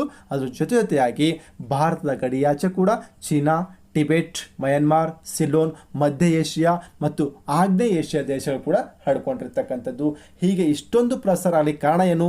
ಬೌದ್ಧ ಧರ್ಮ ಇಷ್ಟೊಂದು ಏನಪ್ಪ ಅಂದರೆ ಹರಡ್ಲಿಕ್ಕೆ ಕಾರಣ ಏನಂದ್ರೆ, ಒಂದೇದು ಸರಳವಾಗಿರ್ತಕ್ಕಂಥ ಬೋಧನೆ, ಭಾಳಷ್ಟು ಈಸಿಯಾಗಿರ್ತಕ್ಕಂತಹ, ಭಾಳಷ್ಟು ಸರಳ ಮತ್ತು ಸುಲಭವಾಗಿರ್ತಕ್ಕಂತಹ ಒಂದಿಷ್ಟು ಬೋಧನೆಗಳು ಬೌದ್ಧ ಧರ್ಮ ಇಷ್ಟೊಂದು ಬೇಗ ಪ್ರಸಾರ ಆಗಲಿಕ್ಕೆ ಕಾರಣ ಆಗಿರ್ತಕ್ಕಂಥದ್ದು. ಹೆಂಗಪ್ಪ ಅಂದ್ರೆ ಬೌದ್ಧ ಧರ್ಮದ ಬೋಧನೆಗಳು ಸರಳ ಮತ್ತು ಸುಲಭವಾಗಿ ಅನುಸರಿಸುವಂಥವಾಗಿದ್ದು, ಹೀಗಾಗಿ ಅದರಿಂದ ಜನ ಏನು ಮಾಡಿದ್ರು? ಎಲ್ಲರೂ ಒಪ್ಕೊಳ್ಳಿಕ್ಕೆ ಸ್ಟಾರ್ಟ್ ಮಾಡಿದ್ರು. ಎರಡನೇದು ದೇಶೀಯ ಭಾಷೆ. ಅರ್ಥ ಆಯ್ತಾ? ಇಲ್ಲಿ ಬುದ್ಧ ಏನು ಮಾಡಿದ್ರು? ಸಾಮಾನ್ಯ ಜನರ ಭಾಷೆ ಆಗಿರ್ತಕ್ಕಂತಹ ಪ್ರಾಕೃತ ಮತ್ತು ಪಾಲಿ ಭಾಷೆಯಲ್ಲಿ ಬೋಧನೆ ಮಾಡಲಿಕ್ಕೆ ಸ್ಟಾರ್ಟ್ ಮಾಡಿದ್ರು. ಈ ಪ್ರಾಕೃತ ಮತ್ತು ಪಾಲಿ ಭಾಷೆ ಜನಸಾಮಾನ್ಯರ ಭಾಷೆ ಆಗಿದ್ದ ಸಲುವಾಗಿ ಗೌತಮ್ ಬುದ್ಧರವರ ಏನಪ್ಪ ಅಂದರೆ ಬೋಧನೆ, ಗೌತಮ್ ಬುದ್ಧರವರ ಉಪದೇಶ, ಗೌತಮ್ ಬುದ್ಧರ ತತ್ವಗಳು ಎಲ್ಲರಿಗೂ ಸರಳವಾಗಿ ಅರ್ಥ ಆಗಲಿಕ್ಕೆ ಸ್ಟಾರ್ಟ್ ಆಯಿತು. ಇದರಿಂದ ಜನ ಏನು ಮಾಡಿದ್ರು? ಈ ಒಂದು ಬೌದ್ಧ ಧರ್ಮದತ್ತ ತಮ್ಮ ಒಂದು ಮುಖ ಮಾಡಲಿಕ್ಕೆ ಸ್ಟಾರ್ಟ್ ಮಾಡಿದರು. ನೆಕ್ಸ್ಟ್ 3ನೇ ಪಾಯಿಂಟು ಸಮಾನತೆಯ ತತ್ವ. ಜಾತಿ ಪದ್ಧತಿಯನ್ನು ವಿರೋಧಿಸಿರ್ತಕ್ಕಂಥ ಗೌತಮ್ ಬುದ್ಧರು ಸಾಮಾಜಿಕ ಮತ್ತು ಲಿಂಗ ಸಮಾನತೆ ಬೋಧಿಸಿರ್ತಕ್ಕಂಥದ್ದು. ಯಾರು ಮೇಲಿಲ್ಲ, ಯಾರು ಕೀಳಿಲ್ಲ, ವಿ ಆಲ್ ಆರ್ ಈಕ್ವಲ್ ಅಂತಕ್ಕಂಥ ಒಂದು ಪ್ರಿನ್ಸಿಪಲನ್ನು ಗೌತಮ್ ಬುದ್ಧ ಬೋಧಿಸಿರ್ತಕ್ಕಂಥದ್ದು. ನೆಕ್ಸ್ಟ್ ಒಂದು ಪಾಯಿಂಟು ಬುದ್ಧನ ವ್ಯಕ್ತಿತ್ವ. ಬುದ್ಧನ ವ್ಯಕ್ತಿತ್ವ ಹೆಂಗಿತ್ತು ಅಂದ್ರೆ ಆಕರ್ಷಕವಾಗಿರ್ತಕ್ಕಂಥ ವ್ಯಕ್ತಿತ್ವಗಳನ್ನಾಗಿರ್ತಕ್ಕಂಥದ್ದು. ನೀತಿಕತೆ ಮತ್ತು ಉಪಕಥೆಗಳನ್ನು ಒಳಗೊಂಡಿರ್ತಕ್ಕಂಥ ಅವರ ಬೋಧನೆ ಇನ್ನಷ್ಟು ಪರಿಣಾಮಕಾರಿಯಾಗಿತ್ತು. First of all is a very attractive person. ಮತ್ತು ಅವ್ರ ಸ್ಪೀಚ್ ಹೆಂಗಿತ್ತು, ಅವ್ರ ಉಪದೇಶ ಹೆಂಗಿತ್ತಪ್ಪ ಅಂತಂದರೆ, ಅವ್ರು ಕೊಡ್ತಕ್ಕಂಥ ನೀತಿಕತೆಗಳು, ಅವರ ಒಂದು ಉಪಕಥೆಗಳು ಹೆಂಗಾಗಿದ್ದಪ್ಪ ಅಂದರೆ ಬಹಳಷ್ಟು ಪರಿಣಾಮಕಾರಿಯಾಗಿತ್ತು. ಅಲ್ಲದೆ ಪ್ರೀತಿ, ಕರುಣೆ ಹಾಗೂ ಸಹಾನುಭೂತಿ ಈ ಒಂದು ಧರ್ಮವನ್ನು ಮತ್ತಷ್ಟು ಜನಪ್ರಿಯಗೊಳಿಸಿರ್ತಕ್ಕಂಥದ್ದು. ಮತ್ತೊಂದು ಪಾಯಿಂಟ್ ಬರ್ತದ, ಬೌದ್ಧ ಸಂಘಗಳ ಪಾತ್ರ. ಬೌದ್ಧ ಸನ್ಯಾಸಿಗಳು ಮತ್ತು ಸನ್ಯಾಸಿನಿಯರು ದೂರದ ದೇಶಗಳಿಗೆ ಸುದೀರ್ಘ ಮತ್ತು ಪ್ರಯಾಸಕರವಾಗಿರ್ತಕ್ಕಂಥ ಪ್ರಯಾಣವನ್ನು ಮಾಡಿ ಬುದ್ಧನ ಸಂದೇಶ ಹರಡುವಲ್ಲಿ ಅತ್ಯುತ್ತಮವಾಗಿರ್ತಕ್ಕಂಥ ಸೇವೆ ಸಲ್ಲಿಸಿರ್ತಕ್ಕಂಥದ್ದು. ಈ ಸಪೋಸ್ ಎಕ್ಸಾಂಪಲ್ ಅಶೋಕನ ಮಕ್ಕಳಾಗಿರ್ತಕ್ಕಂಥ ಮಹೇಂದ್ರ ಮತ್ತು ಸಂಗಮೇತ್ರ ಹೋಗಿರ್ತಕ್ಕಂಥದ್ದು. ಹೌದಾ? ಹೀಗೆ ಅನೇಕ ಒಂದು ಬೌದ್ಧ ಭಿಕ್ಷುಗಳು ಏನು ಮಾಡ್ತಾರೆ, ಬೌದ್ಧ ಸನ್ಯಾಸಿಗಳು ಕೇವಲ ಭಾರತಕ್ಕೆ ಅಷ್ಟೇ ಸೀಮಿತ ಅಲ್ಲ, ವಿದೇಶಗಳು ಭಾರತದ ಗಡಿಯಾಚೆ ಕೂಡ ಹೋಗಿ ಬೌದ್ಧರು ಗೌತಮ ಬುದ್ಧ ಬೋಧಿಸಿರ್ತಕ್ಕಂಥ ತತ್ವ ಉಪದೇಶ ಅವರ ಬೋಧನೆಗಳನ್ನು ವಿದೇಶಗಳಲ್ಲೂ ಕೂಡ ಪ್ರಚುರಪಡಿಸುವ ಮೂಲಕ, ಪ್ರಚಾರ ಮಾಡುವ ಮೂಲಕ, ಪ್ರಸಿದ್ಧಿಪಡಿಸುವ ಮೂಲಕ ಏನಪ್ಪ ಅಂದರೆ ಈ ಒಂದು ಬೌದ್ಧ ಧರ್ಮ ಇನ್ನಷ್ಟು ಪ್ರಸಿದ್ಧಿ ಆಗಲಿಕ್ಕೆ, ಇನ್ನಷ್ಟು ಪಸರಿಸಲಿಕ್ಕೆ, ಪ್ರಸಾರಗೊಳ್ಳಲಿಕ್ಕೆ ಕಾರಣ ಆಗಿರ್ತಕ್ಕಂಥದ್ದು. ನೆಕ್ಸ್ಟ್ ಪಾಯಿಂಟು ರಾಜ್ಯಾಶ್ರಯ. ದಿ ಮೋಸ್ಟ್ ಇಂಪಾರ್ಟೆಂಟ್ ಪಾಯಿಂಟ್ ಇದೆ ಆ್ಯಕ್ಚುಲಿ. ಯಾಕಂದ್ರೆ ನಾವು ಏನೇ ಮಾಡಬೇಕಾಗಿದ್ರು ಕೂಡ ಸಪೋರ್ಟ್ ಭಾಳ ಇಂಪಾರ್ಟೆಂಟ್ ಆಗ್ತದೆ. ಈ ಒಂದು ಬೌದ್ಧ ಧರ್ಮಕ್ಕೆ ರಾಜಾಶ್ರಯ ಕೂಡ ಬಹಳಷ್ಟು ಪ್ರಮುಖವಾಗಿರ್ತಕ್ಕಂಥ ಕಾರಣ. ಉದಾಹರಣೆ ಹೇಳಬೇಕಾದ್ರೆ ಮೌರ್ಯ ಸಾಮ್ರಾಜ್ಯದ ಪ್ರಮುಖ ದೊರೆಯಾಗಿರ್ತಕ್ಕಂಥ ಅಶೋಕ, ಕುಶಾನರ ಪ್ರಮುಖ ದೊರೆಯಾಗಿರ್ತಕ್ಕಂಥ ಕಾನಿಷ್ಕ, ವರ್ಧನರ ಪ್ರಸಿದ್ಧರಾಗಿರ್ತಕ್ಕಂಥ ಹರ್ಷವರ್ಧನ, ಇಂಥ ಅನೇಕ ಪ್ರಸಿದ್ಧವಾಗಿರ್ತಕ್ಕಂಥ ಮಹಾನ್ ಸಾಮ್ರಾಟರುಗಳು ಏನು ಮಾಡಿದ್ರು, ಬೌದ್ಧ ಧರ್ಮಕ್ಕೆ ರಾಜಾಶ್ರಯ ನೀಡಿ ಬುದ್ಧನ ಬೋಧನೆಯನ್ನು ಜನಪ್ರಿಯಗೊಳಿಸಿದರು. ಹೀಗಾಗಿ ಬೌದ್ಧ ಧರ್ಮ ಅತ್ಯಂತ ಶೀಘ್ರದಲ್ಲಿ ಅತಿ ಹೆಚ್ಚು ಪರಿಣಾಮಕಾರಿಯಾಗಿ ಪ್ರಸಾರಗೊಳ್ಳಲಿಕ್ಕೆ ಸಾಧ್ಯ ಆಗಿರ್ತಕ್ಕಂಥದ್ದು. ಪಾಯಿಂಟ್ ನಂಬರ್ ಇಷ್ಟೇ ಅರ್ಥ ಮಾಡ್ಕೊಳ್ಳಿ ಫ್ರೆಂಡ್ಸ್. ಬೌದ್ಧ ಧರ್ಮದ ಪ್ರಸಾರ ಕುರಿತು ಬರೆರಿ ಅಂತ ಪ್ರಶ್ನೆ ಬಂದಾಗ ಬೌದ್ಧ ಧರ್ಮ ಕೇವಲ ಭಾರತದ ಉದ್ದಗಲಕ್ಕಷ್ಟೇ ಅಲ್ಲ, ವಿದೇಶ ಭಾರತದ ಗಡಿಯಿಂದ ಆಚೆಗೆ ವಿದೇಶ ಕೂಡ ಪ್ರವೇಶಿಸಿರ್ತಕ್ಕಂಥದ್ದು. ಭಾರತ ಗಡಿಯಾಚೆದು ಚೀನಾ, ಟಿಬೆಟ್, ಮಯನ್ಮಾರ್, ಸಿಲೋನ್, ಮಧ್ಯ ಏಷ್ಯಾ ಮತ್ತು ಆಗ್ನೇಯ ಏಷ್ಯಾ ದೇಶಗಳಿಗೆ ಹರಡಿರ್ತಕ್ಕಂಥದ್ದು. ಇದು ಇಷ್ಟೊಂದು ಬೇಗ ಹರಡಲಿಕ್ಕೆ ಕಾರಣವಾಗಿರ್ತಕ್ಕಂಥ ಅಂಶ ಏನಪ್ಪ ಅಂದ್ರೆ ಸರಳವಾಗಿರ್ತಕ್ಕಂಥ ಬುದ್ಧನ ಬೋಧನೆಯಲ್ಲಿ ಬಳಸಿರ್ತಕ್ಕಂಥ ದೇಶೀಯ ಭಾಷೆಗಳು, ಸಮಾನತೆಯ ತತ್ವಗಳು, ಬುದ್ಧ ಹೊಂದಿರತಕ್ಕಂಥ ಆಕರ್ಷಕವಾಗಿರ್ತಕ್ಕಂಥ ವ್ಯಕ್ತಿತ್ವ, ಬುದ್ಧನ ಪರಿಣಾಮಕಾರಿಯಾಗಿರ್ತಕ್ಕಂಥ ಬೋಧನೆ, ಬೌದ್ಧ ಸಂಘಗಳ ಪಾತ್ರ ಮತ್ತು ಅಲ್ಲಿರ್ತಕ್ಕಂತಹ ರಾಜರುಗಳ ಒಂದು ಆಶ್ರಯ, ರಾಜರುಗಳ ಒಂದು ಬೆಂಬಲ ಈ ಒಂದು ಬೌದ್ಧ ಧರ್ಮ ಪ್ರಸಾರಕ್ಕೆ ಬಹಳಷ್ಟು ಪ್ರಮುಖವಾಗಿರ್ತಕ್ಕಂಥ ಅಂಶ ಆಗಿರ್ತಕ್ಕಂಥದ್ದು. ನೆಕ್ಸ್ಟ್ ಪಾಯಿಂಟ್ ನೋಡ್ಕೊಂಬರೋಣ, ಬೌದ್ಧ ಧರ್ಮ ಸಮ್ಮೇಳನಗಳು. ನಾನು ಆಲ್ರೆಡಿ ಹೇಳಿದ ಸಮ್ಮೇಳನ ಎಲ್ಲಿ ನಡೆದಿರ್ತಕ್ಕಂತಹ ಏನಪ್ಪ ಅಂದರೆ ರಾಜಶ್ರಯ ಕೊಟ್ಟಿರ್ತಕ್ಕಂಥವ್ರು ಯಾರು, ಅದರ ಅಧ್ಯಕ್ಷ ವಹಿಸಿರ್ತಕ್ಕಂಥವ್ರು ಯಾರು, ಯಾವ ವರ್ಷ ನಡೀತು ಅಂತ ಅಲ್ಲಿ ಹೇಳಿದ್ದ.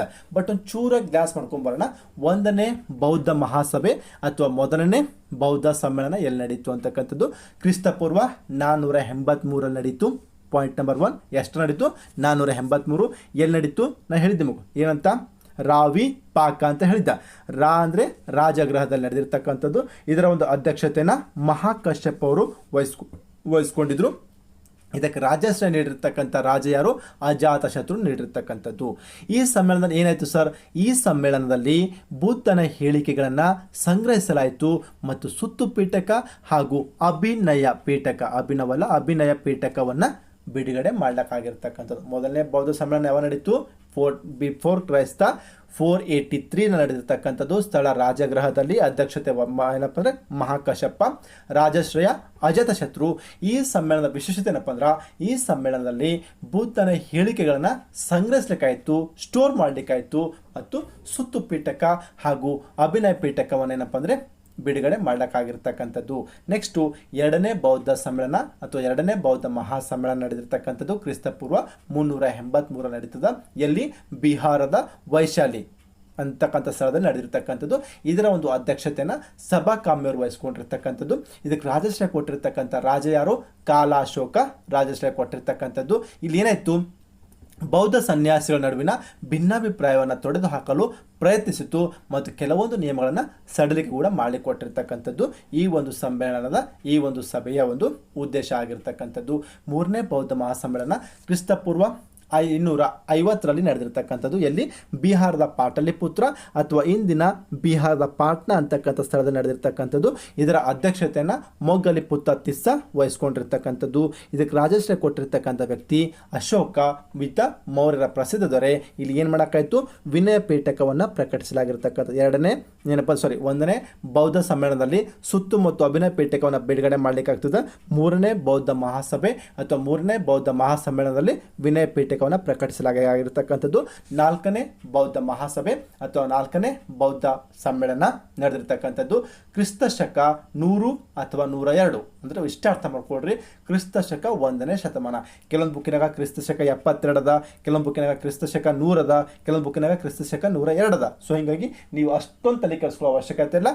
4ನೇ ಬೌದ್ಧ ಧರ್ಮ ಸಮ್ಮೇಳನ ನಡೆದಿರ್ತಕ್ಕಂಥದ್ದು ಕ್ರಿಸ್ತ ಶಕ 1ನೇ ಶತಮಾನ. ಎಲ್ಲಿ ನಡೀತು? ಕಾಶ್ಮೀರದ ಕುಂಡಲಿವನದಲ್ಲಿ ನಡೆದಿರ್ತಕ್ಕಂಥದ್ದು. ಇದರ ಅಧ್ಯಕ್ಷತೆ ಯಾರು ವಹಿಸ್ಕೊಂಡ್ರು? ವಸುಮಿತ್ರ ಅವರು ವಹಿಸ್ಕೊಂಡಿರ್ತಕ್ಕಂಥದ್ದು. ಇದಕ್ಕೆ ರಾಜಾಶ್ರಯ ಕೊಟ್ಟಿರ್ತಕ್ಕಂಥ ರಾಜ ಯಾರು? ಕುಶಾನರ ಪ್ರಸಿದ್ಧರಾಗಿರ್ತಕ್ಕಂಥ ಕನಿಷ್ಕ ಕೊಟ್ಟಿರ್ತಕ್ಕಂಥದ್ದು. ಇಲ್ಲಿ ಏನಾಯಿತು? ಬೌದ್ಧ ಧರ್ಮವು ಹೀನಯಾನ ಮತ್ತು ಮಹಾಯಾನ ಅಂತಕ್ಕಂತಹ 2 ಪಂಗಡಗಳಾಗಿ ವಿಂಗಡಣೆ ಆಗ್ತಕ್ಕಂಥದ್ದು. ನೋಡಿ ಫ್ರೆಂಡ್ಸ್, ಮತ್ತೊಮ್ಮೆ ಹೇಳ್ತಾ ಇದ್ದೀನಿ, ಬೌದ್ಧ ಧರ್ಮ ಸಮ್ಮೇಳನಗಳು ನಡೆದಿರ್ತಕ್ಕಂಥ ಸ್ಥಳ ಅಂತ ಬಂತಂತ ತಿಳ್ಕೊರಿ. ಹೆಂಗೆ ನೆನಪಿಡಬೇಕು? ಕ ರಾಜಗೃಹ, ವೈಶಾಲಿ, ಪಾಟಲಿಪುತ್ರ, ಕಾಶ್ಮೀರ. ತಿಳಿತಾ? ಅಧ್ಯಕ್ಷರು ಅಂತ ಬಂದಾಗ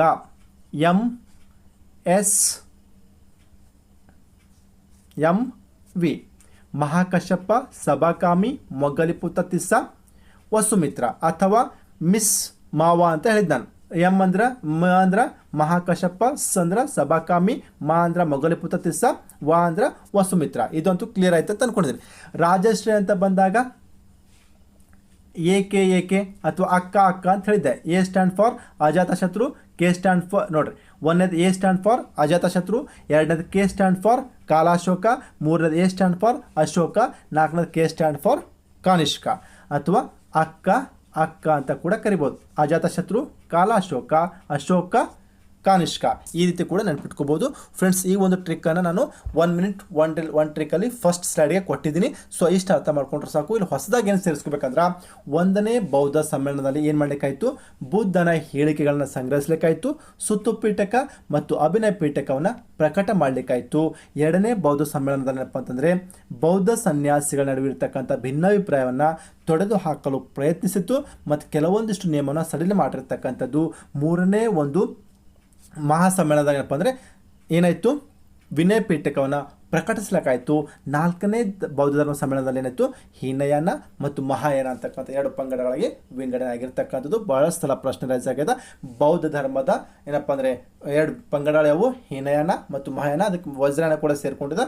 ಬಟ್ ಬೌದ್ಧ ಧರ್ಮ ಹೀನಯಾನ ಮತ್ತು ಮಹಾಯಾನ ಪಂಗಡವಾಗಿ ವಿಂಗಡಣೆ ಆಗೈತೆ ಯಾವಾಗಪ್ಪ ಅಂದ್ರೆ 4ನೇ ಬೌದ್ಧ ಧರ್ಮ ಸಮ್ಮೇಳನದಲ್ಲಿ ವಿಂಗಡಣೆ ಆಗಿರ್ತಕ್ಕಂಥದ್ದು ಕ್ಲಿಯರಾಗಿ ಗೊತ್ತಿರಬೇಕು. ಇದು ನಡೆದಿರ್ತಕ್ಕಂಥ ಕಾಲ ಕ್ರಿಸ್ತ ಶಕ 1ನೇ ಶತಮಾನ. ಕ್ಲಿಯರಾಗಿ ಗೊತ್ತಿರಬೇಕು. ಫ್ರೆಂಡ್ಸ್, ಇಷ್ಟು ಬೌದ್ಧ ಧರ್ಮದ ಬಗ್ಗೆ ಹೊಂದಿರತಕ್ಕಂಥ ಭಾಳಷ್ಟು ಪ್ರಮುಖವಾಗಿರ್ತಕ್ಕಂಥ ಮಾಹಿತಿ. ನಿಮಗಿಲ್ಲಿ ಒಂದು ಕ್ಲಿಯರಿಟಿ ಸಿಗಬೇಕು. ಹೀನಯಾನ ಅಂದ್ರೇನು, ಮಹಾಯಾನ ಅಂದ್ರೇನು, ಹೀನಯಾನ ಮತ್ತು ಮಹಾಯಾನ ಬಗ್ಗೆ ಇದ್ದಿರ್ತಕ್ಕಂತಹ ಒಂದಿಷ್ಟು ವ್ಯತ್ಯಾಸಗಳೇನು ಅಂತ ನಿಮ್ಮ ಪ್ರಶ್ನೆ ರೈಸ್ ಆಗಿರಬೇಕು. ನಾನು ಮುಂದಿನ ಒಂದು ಸೆಷನ್ ಏನು ಕ್ರೈಸ್ತ ಧರ್ಮ ಇಸ್ಲಾಂ ಧರ್ಮ ಮಾಡ್ತಿಲ್ಲ, ಇಸ್ಲಾಂ ಧರ್ಮದಲ್ಲಿ ಶಿಯಾ ಮತ್ತು ಸುನಿ ಅಂತ ಬರ್ತದೆ. ಆ ಶಿಯಾ ಮತ್ತು ಸುನಿಗಳ ವ್ಯತ್ಯಾಸ ಏನು ಅಂತ ಬಂದಾಗ ಅಲ್ಲೇ ಹೀನಯಾನ ಮತ್ತು ಮಹಾಯಾನದ ಒಂದು ವ್ಯತ್ಯಾಸ ತೋರಿಸ್ಕೊಡ್ತೇನೆ. ನಿಮ್ಗೆ ಅಲ್ಲಿ ಗೊತ್ತಾಗಿದೆ. ಶ್ವೇತಾಂಬರ ಮತ್ತು ದಿಗಂಬರ ವ್ಯತ್ಯಾಸ ಗೊತ್ತಾಗದು. ಶ್ವೇತಾಂಬರ ಬಿಳಿ ಬಟ್ಟೆ ಧರಿಸ್ತಾರೆ, ದಿಗಂಬರು ಬಟ್ಟೆನೇ ಧರಿಸೋದಿಲ್ಲ. ಶ್ವೇತಾಂಬರರು ಪಾರ್ಶ್ವನಾಥನ ಅನುಯಾಯಿಗಳು, ದಿಗಂಬರರು ಮಹಾವೀರನ ಅನುಯಾಯಿಗಳಂತ ಗೊತ್ತಾಗಿದೆ ನಿಮ್ಗೆ ಆಲ್ರೆಡಿ. ಹೌದಾ? ಹೀಗಾಗಿ ಹೀನಯಾನ ಮತ್ತು ಮಹಾಯಾನ ಬಂದಾಗ ಒಂದು 4 ಬುಲೆಟಿನ್ ಪಾಯಿಂಟ್ ಅದಾವೆ. ಹೀನಯಾನ ವ್ಯತ್ಯಾಸ ಮತ್ತು ಮಹಾಯಾನ ವ್ಯತ್ಯಾಸ ಯಾವ ರೀತಿಯಾಗಿರ್ತಕ್ಕಂಥ ಡಿಫ್ರೆನ್ಸ್ ಅದಂತ ಇಸ್ಲಾಂ ಧರ್ಮದಲ್ಲಿ ಸಿಯಾ ಮತ್ತು ಸುನಿ ಹೇಳಬೇಕಾದ್ರೆ ಇನ್ ಡೀಟೇಲ್ ಆಗಿ ಹೇಳ್ಕೊಡ್ತೀನಿ. ಸಿಯಾ ಸುನಿಯ ವ್ಯತ್ಯಾಸ ಮತ್ತು ಹೀನಯಾನ ಮಹಾಯಾನ ವ್ಯತ್ಯಾಸ ಎರಡು ಒಂದೇ ಕಡೆಯಾಗಿ ಹೇಳ್ಕೊಡ್ತಾ ಹೋಗ್ತೀನಿ. ಸೊ ಆ ಒಂದು ವ್ಯತ್ಯಾಸ ಬಿಟ್ಟು, ಹೀನಯಾನ ಮತ್ತು ಮಹಾಯಾನ ವ್ಯತ್ಯಾಸ ಬಿಟ್ಟು ಈ ಬೌದ್ಧ ಧರ್ಮದ ಬಗ್ಗೆ, ಗೌತಮ್ ಬುದ್ಧವರ ಬಗ್ಗೆ, ಬೌದ್ಧ ಧರ್ಮ ಸಮ್ಮೇಳನ ಬಗ್ಗೆ ಏನಾದರೂ ಡೌಟ್ ಇತ್ತು ಅಂದ್ರೆ ದಯವಿಟ್ಟು ಈ ವಿಡಿಯೋದ ಕಮೆಂಟ್ ಬಾಕ್ಸಲ್ಲಿ ಕಮೆಂಟ್ ಮಾಡಿರಿ. ಅಲ್ಲದೆ ಇನ್ನೊಂದು ಕೇಳ್ತೀನಿ ನಾನು, ಸರ್ 5ನೇ ಬೌದ್ಧ ಧರ್ಮ ಸಮ್ಮೇಳನ ನಡೆದಿಲ್ಲ ಸರ್. ನಾನು ಮೊದಲೇ ಹೇಳಿದ್ದ 5ನೇ ಬೌದ್ಧ ಧರ್ಮ ಸಮ್ಮೇಳನ ಹರ್ಷವರ್ಧನ ಬಂದಾಗ ಅಲ್ಲಿ ಹರ್ಷವರ್ಧನ ಟಾಪಿಕಲ್ಲಿ ಮಾತಾಡ್ತೀನಿ, ಅದ್ರ ಬಗ್ಗೆ ವರಿಬೇಡ. ಈ ಹೀನಯಾನ ಮಹಾಯಾನ ಮತ್ತು 5ನೇ ಬೌದ್ಧ ಧರ್ಮ ಸಮ್ಮೇಳನ ಬಿಟ್ಟು ಏನಾದರೂ ಡೌಟ್ ಇದ್ದಾಗ ಈ ಒಂದು ಕಮೆಂಟ್ ಬಾಕ್ಸಲ್ಲಿ ಕಮೆಂಟ್ ಮಾಡಿರಿ. ಈ ಒಂದು ವಿಡಿಯೋ ನಿಮಗೆಲ್ಲರಿಗೆ ಇಷ್ಟ ಆಗಿದೆ. ಈ ಒಂದು ವಿಡಿಯೋದಲ್ಲಿ ಬೌದ್ಧ ಧರ್ಮದ ಬಗ್ಗೆ ಸವಿಸ್ತರವಾಗಿರ್ತಕ್ಕಂಥ ಮಾಹಿತಿ ಸಿಕ್ಕಿದೆ ಅಂತ ಭಾವಿಸ್ತಾ ಇದ್ದೀನಿ. ಈ ಒಂದು ನನ್ನ ಭಾವನೆ, ಈ ಒಂದು ನನ್ನ ತಿಳುವಳಿಕೆ ನಿಜ ಆಗಿತ್ತು ಅಂದ್ರೆ ಜಸ್ಟ್ 1 ಲೈಕ್ ಆ್ಯಂಡ್ ಒಂದು ಪಾಸಿಟಿವ್ ಕಮೆಂಟನ್ನು ಕೊಡೋ ಮೂಲಕ ನನ್ನ ಒಂದು ಕ್ಲಾಸಸ್ಗಳಿಗೆ ಮತ್ತಷ್ಟು ಪ್ರೋತ್ಸಾಹ ನೀಡಿ ಎಂದು ಹೇಳುತ್ತಾ ಮುಂದಿನ ಒಂದು ಸೆಷನಲ್ಲಿ ಮತ್ತೊಂದು ತರಗತಿಯೊಂದಿಗೆ ಭೇಟಿಯಾಗ್ತೀನಿ. ಅಲ್ಲಿವರೆಗೂ ಧನ್ಯವಾದಗಳು. ಬಾಯ್.